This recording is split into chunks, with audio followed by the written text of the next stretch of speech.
Hey guys, இன்னைக்கு நம்ம இந்த ரிச்மண்ட் டாட்டர் சீரீஸ்ல 7ஆம் பாகத்தை பார்க்க போறோம். நான் ஏற்கனவே சொன்ன மாதிரி இந்த கதையை நான் ஜேடி சொல்ற மாதிரி தான் சொல்லிட்டு இருக்கேன். இப்ப வாங்க வீடியோக்குள்ள போகலாம். நான் அல்தியாவை எவ்வளவு காதலிக்கிறேன்னு டேவிட்டுக்கு தெரிஞ்சதும், நீ அவளை இவ்வளவு காதலிக்கும் போது நிச்சயமா உன்னால என்ன காதலிக்கவே முடியாது. நமக்கு கல்யாணம் ஆனாலும் நீ அவளையே தான் நினைச்சிட்டு இருக்க. அதை என்னால நிச்சயமா ஏத்துக்க முடியாது ஜேடி. ஸோ நம்ம என்கேஜ்மெண்ட்டை நான் இங்கேயே முடிச்சுக்கிறேன் அப்படின்னு சொல்லிட்டு அவன் கிளம்புனான். ஆனா நான் அப்பா அவனை தடுக்க பார்த்தேன். ஒருவேளை இது நடக்கலைன்னா என் அப்பா என்ன சொல்லுவாரு அப்படின்னு நினைச்சு பயந்து நான் அவனை தடுக்க பார்த்தேன். ஆனா அப்ப கரெக்டா என் அப்பாவும் அங்க வந்தாரு. அவர்கிட்டையும் என்னால இந்த என்கேஜ்மெண்ட்டை கண்டினியூ பண்ண முடியாது அப்படின்னு தைரியமா சொன்னான் டேவிட். என் அப்பா அவனை அடிச்சாரு, திட்டுனாரு. பட் அப்பவும் நான் லெஸ்பியன்னு சொல்லாம என்னால கல்யாணம் பண்ணிக்க முடியாது அப்படின்னு மட்டும் சொல்லிட்டு கிளம்பினா டேவிட். டேவிட்டே கல்யாணம் வேண்டான்னு சொல்லிட்டேன். ஆனா என் அப்பாவுக்கு அப்பவும் அதை விட முடியல. அவன் எப்படி முடியாதுன்னு சொல்லுவான்? இந்த கல்யாணம் நடந்தே ஆகணும் அப்படின்னு சொல்லிட்டு பிடிவாதமா நின்னாரு. அடுத்த நாள் என் அம்மாவும் எல்லாத்தையும் சரி பண்ணிடலாம்னு நினைச்சு டேவிட் அம்மாவை பார்க்க போனாங்க. பட் அதுக்குள்ள டேவிட் அவன் அம்மாவை கூட்டிட்டு அமெரிக்கா கிளம்பிட்டான் அவ அப்பாவை பார்க்க. இந்த விஷயம் என் அப்பாவுக்கு தெரிஞ்சதும் இன்னுமே கோவப்பட்டாங்க. அவன் எப்படி இந்த நாட்டை விட்டு போறான்னு பாத்துருவோம் அப்படின்னு சொல்லி யார் யாருக்கும் கால் பண்ணி என்னென்னவோ பேசிட்டு இருந்தான். இதெல்லாம் எனக்கு ரொம்பவே கஷ்டமா இருந்துச்சு. நான் போய் என் அப்பாவை தடுத்தேன்.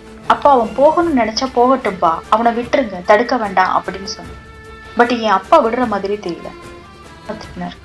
என்னால அவனை என் அப்பா காயப்படுத்திடுவாரோ அப்படின்னு பயமா இருந்துச்சு. அதனால நான் என் அப்பா கிட்ட, அப்பா தப்பு என் மேலதான், நான் வேற ஒருத்தரை காதலிக்கிறேன்னு டேவிட்டுக்கு தெரிஞ்சிருச்சு, அதனாலதான் அவன் இந்த கல்யாணத்தை வேண்டான்னு சொன்னான் அப்படின்னு சொன்னேன். உடனே என் அப்பா என்னை அடிக்க ஸ்டார்ட் பண்ணிட்டாரு. அப்ப என் பாட்டியும் அங்கதான் இருந்தாங்க. இத பார்த்து காண்டாகி கையில ஒண்ணு எடுத்து, என் பேத்தி அடிக்கிற உரிமை உனக்கு யாருடா கொடுத்தா அப்படின்னு சொல்லி சாத்துனாங்க என் பாட்டி என் அப்பாவும். என் பாட்டி என் மேல உள்ள பாசத்துல அப்படி பண்ணாங்க. அவங்க அல்சைமர் பேஷண்ட்டும் கூட. பட் இதெல்லாம் யோசிக்காம என் பாட்டி பின்னாடி நான் ஒளிஞ்சுக்கிறதா என் அப்பா நினைச்சாரு. என் பாட்டியை விட்டு என்னை பிரிச்சு வச்சா நான் திருந்திருவேன்னு நினைச்சேன். ஸோ என் பாட்டியை விட்டு என்னை பிரிச்சு வைக்க முடிவு பண்ணேன். என் தாத்தா கிட்ட இதுக்கு பர்மிஷன் கேட்டேன். என் தாத்தாவும் ஒத்துக்கிட்டேன். என் பாட்டிய ஜுன்ஜன் உனக்காக வெயிட் பண்றான்னு சொல்லி ஏமாத்தி அவங்கள என்கிட்ட இருந்து பிரிச்சு ரொம்ப தூரம் அனுப்பி வச்சாங்க. அன்னைக்கு நான் ரொம்பவே அழுதேன். கார் பின்னாடி என் பாட்டிக்காக நான் ஓடுனேன். ஆனா என் கல் நெஞ்ச பிடிச்ச தாத்தாவோட மனசு என் பாட்டியோட கதறலாலும் என்னோட ஓட்டத்தாலும் கூட கரைக்க முடியல. அன்னைக்கு புரிஞ்சது என் பாட்டி ஏன் என் தாத்தாவை காதலிக்கலன்னு. ஆனா இந்த தண்டனை கூட எனக்கு பத்தாதுன்னு நினைச்சாரு என் அப்பா. என் ரூமுக்கு வந்தார். என் அம்மா என் காயத்துக்கு மருந்து போட்டுட்டு இருந்தாங்க. என் அம்மாவை வெளியே போக சொன்னார். என்ன கேட்காம இவ ரூமுக்கு யாரும் வரவும் கூடாது, இவகிட்ட பேசவும் கூடாது அப்படின்னு உத்தரவு போட்டார். என்ன ஒரு கைதியை அந்த ரூம்ல அடைச்சார். நான் ரொம்ப லோன்லியா ஃபீல் பண்ணேன். யாருக்கிட்டையாவது பேசி அழணும் போல இருந்தது. என் பாலண்ணாவுக்கு கால் பண்ணேன், லைன் கிடைக்கல. என் ஃப்ரெண்டு சாலிக்கு கால் பண்ணேன், அவளும் அட்டென்ட் பண்ணல. கடைசியா எனக்கு அல்தியா கிட்ட பேசணும் போல இருந்தது. அவ குரலை ஒரு முறை கேட்டுற மாட்டேனான்னு ஏக்கமா இருந்தது. பட் அதே டைம்ல அல்தியா ஃப்ரெண்டு அவளுக்கு என்னை மறக்கிறதுக்கு ஐடியா கொடுத்துட்டு இருந்தாங்க. என்னன்னா, என்னை மறக்கிறதுக்கு என்னோட ஃபோன் நம்பரை டெலீட் பண்றதுல இருந்து ஸ்டார்ட் பண்ண சொல்லி அல்தியாவை சொன்னாங்க. அல்தியா ஃபோன் எடுத்து கையில வச்சிட்டு இருந்த போதுதான் நான் கரெக்டா காலும் பண்ணேன். பட் என் சண்டாளி சக்காலத்தியும் அங்கதான் இருந்தான். அல்தியாவை காலை பேச விடாம போனை புடுங்கிட்டு போய் அதை கட் பண்ணியும் விட்டேன். அது பத்தாதுன்னு, நீ இது வரைக்கும் பண்ணதே போதும் அத்தா அப்படின்னு ஒரு மெசேஜையும் அனுப்பிவிட்டான். அவளுக்கு அவ பிரச்சனை. நானும் அல்தியா தான் காலை கட் பண்ணிட்டாளோ அப்படின்னு நினைச்சு ஃபீல் பண்ணேன். அப்பதான் என் கேப்ரியல் அண்ணாவும் என் ரூமுக்கு வந்தான். அவனை பார்த்ததும் அவன் தோல்ல சாஞ்சு அழ ஆரம்பிச்சு. எல்லாம் சரியாயிருண்டா அப்படின்னு சொல்லி என்னை சமாதானப்படுத்தினா என் கேப்ரியல் அண்ணா. எனக்கும் கொஞ்சம் ஆறுதலா இருந்தது அவன் அப்படி பேசினான். அதுக்குள்ள என் அப்பாவும் அங்க வந்துட்டார். என்கிட்ட யாரும் பேசக்கூடாதுன்னு சொல்லி அவனை வெளியே போக சொன்னார். என் போனையும் போட்டு உடைச்சார். இத எல்லாமே எனக்கு தண்டனையாமா. என் கேப்ரியல் அண்ணாவால என் அப்பாவை எதிர்க்க முடியல. ஸோ மனசே இல்லாம அங்க இருந்து அவனும் கிளம்புனான். எனக்கு அன்னைக்கு என் வாழ்க்கையே இருண்டு போன மாதிரி இருந்தது. நான் என் ஃபேமிலி தான் முக்கியம்னு என் காதலை விட்டு கொடுத்தேன். ஆனா அப்பவும் என் குடும்பத்தை என்கிட்ட இருந்து பிரிச்சு வச்சாரு என் அப்பா. டேவிட் என்னை அருவருப்பான லெஸ்பியன்னு சொன்னான். என் தாத்தா இந்த குடும்பத்துக்கு நீ நிறையவே பண்ணதே போதும்னு சொன்னார். இது எல்லாமே என் தலைக்குள்ள ஓடிட்டு இருந்துச்சு. என்னால இதெல்லாம் தாங்கிக்கவே முடியல. நான் வாழ்றதுக்கான காரணம் எனக்கு எதுவுமே இல்லைன்னு தோணுச்சு. ஸோ நான் என் வாழ்க்கையை முடிச்சுக்கலான்னு நினைச்சேன். என் கையை கட் பண்ணிக்கிட்டேன். அன்னைக்கு என் கேப்ரியல் அண்ணா தான் என்னை காப்பாத்தி ஹாஸ்பிட்டல் அட்மிட் பண்ணான். நான் கண்ணை முழிச்சு பார்த்ததும் என் அப்பாவை தான் ஃபர்ஸ்ட் பார்த்தேன். என்னை பார்த்ததும் நீ எப்படி இருக்கன்னு கேட்கல. எப்படி நீ இப்படி பண்ணலாம்? ஆல்ரெடி கல்யாணத்தை நிப்பாட்டி மானத்தை வாங்கிட்டேன். இப்ப இப்படி பண்ணி ஒரேடிய குடும்ப கௌரவத்தை நடுத்தரவுக்கு கொண்டு வர பாத்தியான்னு கேட்டார். என் அப்பா அப்படி பேசுனது எனக்கு ரொம்பவே வருத்தமா இருந்தது. நான் எங்க அப்பா கிட்ட கேட்டேன், என்னை மன்னிச்சிருங்கப்பா, நான் பண்ணது தப்பு. ஆனா என்னை திட்டுறதுக்கு முன்னாடி நான் செத்து பொழைச்சு வந்திருக்கேன்ல, என்னை நல்லா இருக்கியான்னு ஒரு வார்த்தை கேட்க மாட்டீங்களா? நான் உங்க பொண்ணு தானப்பா, மறந்துட்டீங்களா? நான் எப்பவும் என் அப்பா கிட்ட இதை மட்டும்தான்ப்பா எதிர்பார்க்கறேன் அப்படின்னு சொல்லி ஃபீல் பண்ணேன். பட் அப்பவும் என் அப்பா எதுவுமே சொல்லாம என்கிட்ட பேசாம போயிட்டார். வெளியே போனதும் அப்பா என்கிட்ட யாரும் பேசக்கூடாது, என்னை யாரும் பார்க்க கூடாது, என் தண்டனை இன்னும் முடியலன்னு சொல்லி என் ஃபேமிலி கிட்ட சொன்னார். பட் என் அம்மா அப்பா என் அப்பாவை எதிர்த்து நின்னாங்க. கேள்வி கேட்டாங்க, உங்களோட இந்த கொடூர தண்டனையால தான் அவ இப்படி ஒரு முடிவு எடுத்திருக்கான்னு திட்டுனாங்க. நீங்க கொடுத்த தண்டனையே அவளுக்கு போதும் அப்படின்னு சொல்லி திட்டுனாங்க. நான் என் பொண்ணை பார்க்க தான் செய்வேன் அப்படின்னு பிடிவாதமா நின்னாங்க. அப்ப நானும் அங்க வந்தேன். என்னை கட்டி பிடிச்சு அழுதாங்க. ஏன் இப்படி பண்ண ஜேடி, நீ இல்லாம நாங்க என்னமா பண்ணிருப்போம் அப்படின்னு சொல்லி அழுதாங்க. அது எனக்கு கொஞ்சம் ஆறுதலா இருந்தது.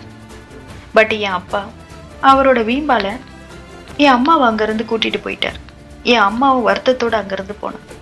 என்னை பார்த்துக்கிறதுக்காக ஒரு வேலைக்காரங்க மட்டும்தான் அங்க இருந்தாங்க. நான் தனியா இருந்தேன். எனக்கு ஆழ்த்திய ஞாபகம் வந்துட்டே இருந்துச்சு. அவ குரலை கேட்கணும் போல இருந்து என்னை பார்த்துக்கிறவங்க போனை எடுத்தேன். அவ குரலை கேட்கறதுக்காக கால் பண்ணேன். பட் எனக்கு அன்னைக்கு பெரிய சர்ப்ரைஸே காத்திருந்துச்சு. நான் கால் பண்ணும்போது ஆழ்த்தியாவோட ரிங்டோன் எனக்கு ரொம்ப பக்கத்துல கேட்டுச்சு. நான் திரும்பி பார்த்தேன். ஆழ்த்தியா என் ரூம் வாசல்ல நின்றா. அவளை பார்த்தது எனக்கு அவ்வளவு ஒரு சந்தோஷம். என்னை ஓடி வந்து கட்டி பிடிச்சுக்கிட்டு, இனி எப்பவும் இப்படி பண்ணாத ஜெடின்னு என்ன சொன்னேன். நான் அவளை ரொம்பவே காயப்படுத்தியிருந்தேன், கஷ்டப்படுத்தியிருந்தேன். அவளோட இக்கட்டான சூழ்நிலையில அவளை நான் விட்டு விலகி இருந்தேன். ஆனா இது எதையுமே அவன் நினைக்கா எனக்காக ஓடி வந்திருந்தான், என்னை பார்க்க வந்தது. ஏதோ பல 100 வருஷங்கள் அவளை பார்க்காம பார்த்த மாதிரி நான் சந்தோஷத்துல தெளிச்சு போயிருந்தேன். அன்னைக்கு அந்த சந்தோஷத்துக்கு என் பாலண்ணாவும் காரணம். நான் இப்ப உயிரோட இருக்கிறதுக்கும் அவர் தான் காரணம். நான் சூசைட் பண்ணிக்கிட்ட அன்னைக்கு என் கேப்ரியல் அண்ணாவுக்கு என் பாலண்ணா கால் பண்ணி என்னை பத்தி விசாரிச்சிருந்தான். அப்பதான் கேப்ரியல் அண்ணா என் ரூமுக்கு வந்து பார்த்தான். என்னை காப்பாற்ற முடிஞ்சது. இப்பவும் நான் தனியா இருக்க கூடாதுன்னு நினைச்சு என் சந்தோஷத்துக்காக அல்தியாவை மீட் பண்ண போனேன். அங்க அல்தியா, உனக்கும் ஜேடிக்கும் எதுவும் இப்ப இல்லைன்னு எனக்கு நல்லா தெரியும். இருந்தாலும் ஜேடிக்கு இப்ப உன்னோட உதவி ரொம்பவே தேவைப்படுது. அவ சூசைட் பண்ணிக்கிட்டா, ஹாஸ்பிட்டல்ல இருக்கா. எனக்கு அவ கூட இருக்கணும்னு ஆசைதான். பட் என்னால அங்க அவளை பார்க்க போக முடியாது. எனக்கு சில பர்சனல் இஷ்யூஸ் இருக்கு. அதனால உன்னால அங்க போக முடியுமா ஜேடிக்காக அப்படின்னு சொல்லியிருக்கான். என் பாலண்ணா மட்டும் அல்தியா கிட்ட இந்த விஷயத்த சொல்லலைன்னா நிச்சயமா அல்தியாவுக்கு இதை பத்தி தெரிஞ்சிருக்க. அல்தியா இதை கேட்டதும் அவளால என்னை எப்படி பார்க்காம இருக்க முடியும்? என்னை பார்க்க ஓடி வந்தான். அவளோட எக்ஸ் கேர்ள் ஃப்ரெண்டு விழா தடுத்தும் கூட. அப்புறம் நாங்க 2 பேரும் ரொம்ப ஜாலியா பேசிட்டு இருந்தோம். அப்படியே பேசிட்டு இருக்கும்போது நாங்க யாருன்னு புரிஞ்சுக்கிட்டோம் அதை பத்தி பேசிட்டு இருந்தோம். அப்ப நான் என் பாலண்ணாவை பத்தி சொன்னேன். நான், கேப்ரியல் அண்ணா, பாலண்ணா 3 பேரும் சின்ன வயசுல ஒன்னா விளையாடும் போது எங்க கார்டன்ல நாங்க மண்புழு பிடிச்சு விளையாடுறது வழக்கம். ஒரு முறை நாங்க இப்படிதான் மண்புழு பிடிச்சு விளையாண்டுட்டு இருந்தோம். அப்போ அங்க ஒரு பூரானை பார்த்துட்டான் பாலண்ணா. அதை பார்த்ததும் பயங்கரமா கத்துனான். அப்ப இருந்தே அவனுக்குள்ள ஒரு பெண்மை இருக்கதான் செஞ்சது அப்படின்னு நான் சொன்னேன். அல்தியாவை பத்தி நான் கேட்டேன். அல்தியா அவளை பத்தி டீனேஜ்ல தெரிஞ்சுக்கிட்டதான் சொன்னான். அப்புறம் அவ என்ன கேட்டா, அதான் ஊருக்கே தெரியுமே, அல்தியாவை பார்த்த செகண்ட்ல தான் என் உலகமே மாறி போச்சுன்னு நான் சொன்னேன். என் வாழ்க்கையில ஒரு வித்தியாசமான ஒரு நாள் வந்துச்சு. அன்னைக்கு நான் ஒரு பொண்ணை பார்த்தேன். அடுத்த செகண்டே என் உலகமே மாறி போச்சு. ஸ்ட்ரைட் பர்சனா இருந்தேன்னா லெஸ்பியன் பர்சனா மாறினேன் அப்படின்னு சொன்னேன். உடனே அல்தியா, சோ நீ பார்த்தது காதலிச்சிட்ட சரியா அப்படின்னு கேட்டா. காதல் ஒரு அழகான உணர்வு ஜேடி. அந்த உணர்வு ஒரு பர்சனை பார்த்துதான் வரும். அதாவது அந்த பர்சன் உன்னை எப்படி ஃபீல் பண்ண வைக்கிறாங்க அப்படிங்கறத பொறுத்து தான் வரும். பாலினத்தை பொறுத்து கிடையாது. அதுக்கு நீ தான் பெஸ்ட் எக்ஸாம்பிள் அப்படின்னு சொன்னான். அவ அப்படி சொல்லும் போது எங்க 2 பேருக்குள்ளேயும் ஒரு நல்ல ஃபீல் இருந்தது. நாங்க கொஞ்சம் நெருக்கமாகவும் ட்ரை பண்ணோம். பட் அதுக்குள்ள என்னை கேர் பண்ணிக்கிறவங்க வந்துட்டாங்க. வசமா மாட்டணும்டா அப்படின்னு நினைச்சேன். பட் அல்தியா ஏதேதோ ஒளறி சமாளிச்சா. அப்புறம் கொஞ்ச நேரத்துல சைக்காட்ரிஸ்ட் என்னை மீட் பண்ண வந்தாங்க. இதுக்கப்புறம் இந்த மாதிரி பண்ற ஐடியா எதுவும் இருக்கா அப்படின்னு கேட்டாங்க. அதுக்கு நான் இப்ப தனியா இருக்கிறதா ஃபீல் பண்ணல. எனக்கு நான் சந்தோஷமா வாழ்றதுக்கான காரணம் கிடைச்சிருக்கு, அதனால நான் இனி அப்படி பண்ண மாட்டேன் அப்படின்னு சொன்னேன். கொஞ்சம் விரிவா சொல்ல முடியுமா அப்படின்னு கேட்டேன். அதுக்கு நான் நிரந்தரமா இழந்துட்டேனோ அப்படின்னு நினைச்ச ஒரு பர்சன் நான் இன்னும் இழக்கல அப்படின்னு நான் இப்ப புரிஞ்சுக்கிட்டேன். அவ எப்பவும் எந்த நிலையிலும் எனக்கு துணையாதான் இருந்திருக்கா. எதுக்காகவும் அவ எனக்கு நோ சொன்னதே இல்லை. இவ்வளோக்கும் நான் அவளை எவ்வளவோ கஷ்டப்படுத்தியிருக்கேன், காயப்படுத்தியிருக்கேன். அப்ப கூட அவ என்னை விட்டு கொடுத்ததே இல்லை. சில நேரங்கள் அவ என் மேல கோவப்பட்டிருந்தாலும் அவ என்னை விட்டு கொடுத்ததே இல்லை. இந்த உணர்வுகளே என்னை நல்லா பார்த்துக்கும். இனி நான் என் வாழ்க்கையை சந்தோஷமா வாழ்வேன் டாக்டர், அதை பத்தி நீங்க ஒரி பண்ணிக்க வேண்டாம் அப்படின்னு சொன்னேன். உடனே டாக்டர், யார் அந்த பர்சன் தெரிஞ்சுக்கலாமா அப்படின்னு கேட்டாங்க. அப்படி கேட்டதும் நான் என் நகத்தை கடிச்சுக்கிட்டே என் அம்மா அப்படின்னு சொன்னேன். எனக்கே அப்படி சொல்லும் போது கொஞ்சம் வெக்கமா தான் இருந்தது. பட் நான் யாருக்கு சொன்னேனோ அதை அவங்க கரெக்டா புரிஞ்சுக்கிட்டாங்க.